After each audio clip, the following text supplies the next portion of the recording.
What's going on, guys? Today I am going to be playing the toughest bass lines from arguably one of the greatest bass players of all time, and that's Geddy Lee. Geddy Lee is an absolute phenom. He's been a pioneer on the bass since the 70s, and he has been an immense inspiration to me. His tone is so unique. The way he digs into the strings and gets that really bright, clanky sound is like one of those hate it or love it sounds, and I just happen to love it.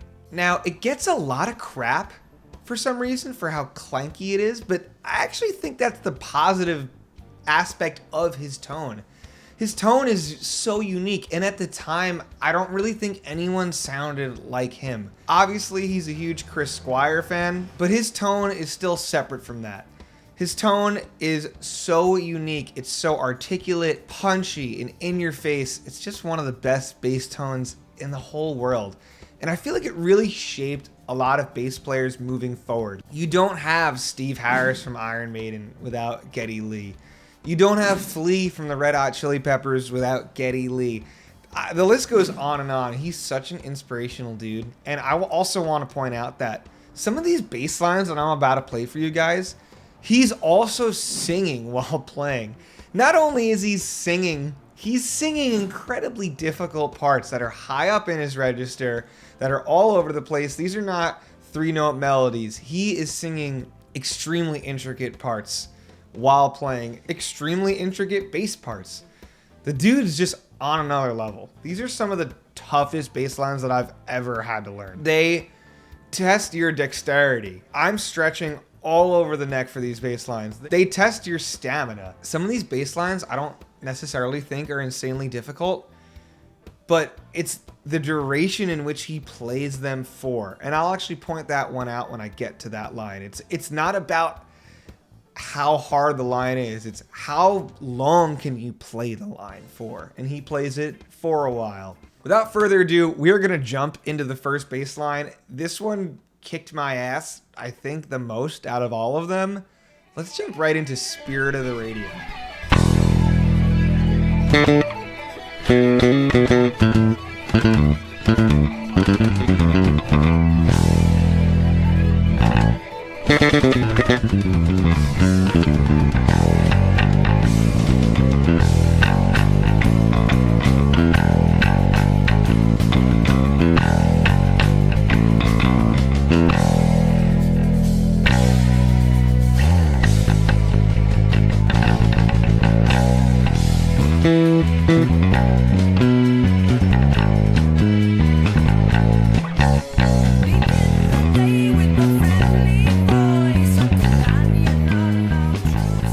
That bass line is so ridiculously hard.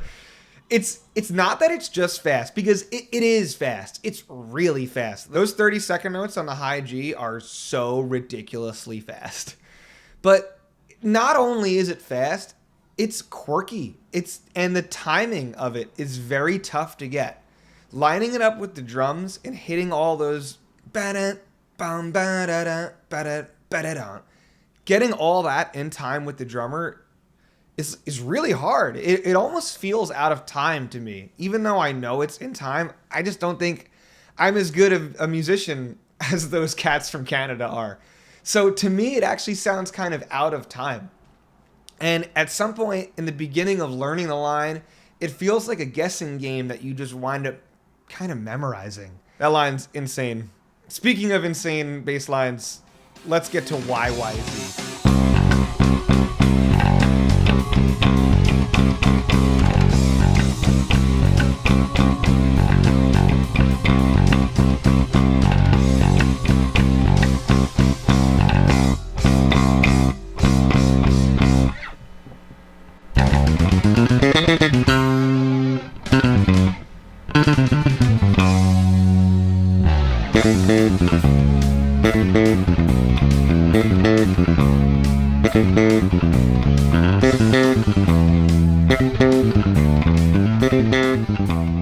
This guy is filthy. He is one of the fastest bass players I think I've ever had to learn. That one run, it's not as hard as Spirit of the Radio, but it's close.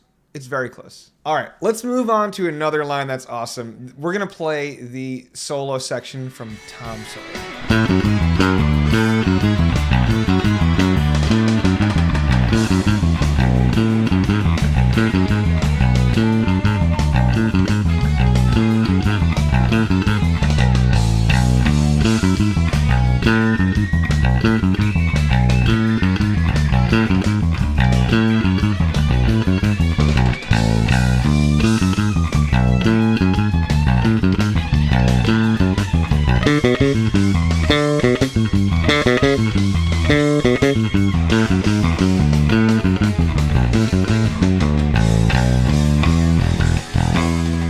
Okay, this is what I was talking about in the beginning. This line in Tom Sawyer, it's not necessarily that hard to play. You do have to stretch for it, which makes it a little bit difficult, and it uses a lot of third finger, which if you play a lot of bass, you know is kind of foreign, that low on the neck. That's not the part that's really tricky for me, though. It's playing this for the duration of the solo. It's really hard. It takes a lot of stamina. My hand hurts. Stretching your fingers that far apart for that long, it kind of hurts. And after doing a bunch of takes of it in a row, like, I'm killed. And the funny thing about this line is I thought this was going to be the break. I was like, oh, Tom Sawyer, that one will give me a break between Spirit of the Radio and YYZ.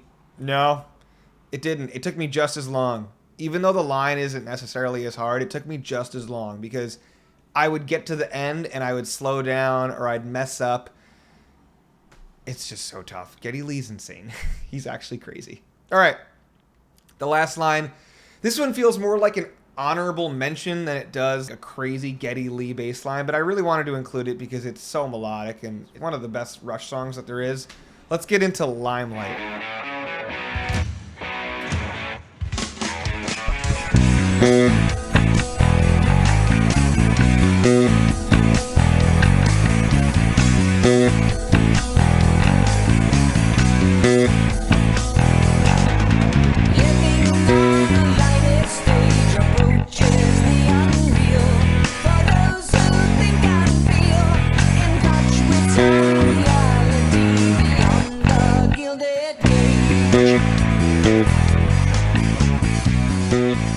All right, that's gonna round it out for me. I would love to sit here and do 10 Geddy Lee lines. I don't think I can.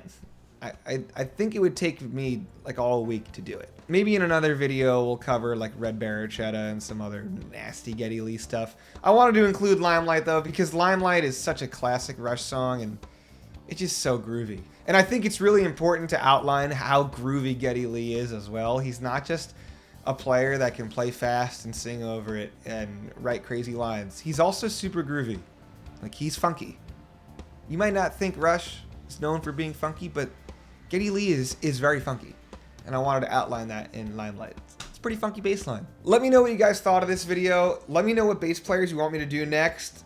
I'm thinking somewhere along the lines of John Paul Jones, John Entwistle, Les Claypool, maybe something from Tool. I'm forgetting that dude's name. Let me know in the comments. See you guys in the next video. Peace.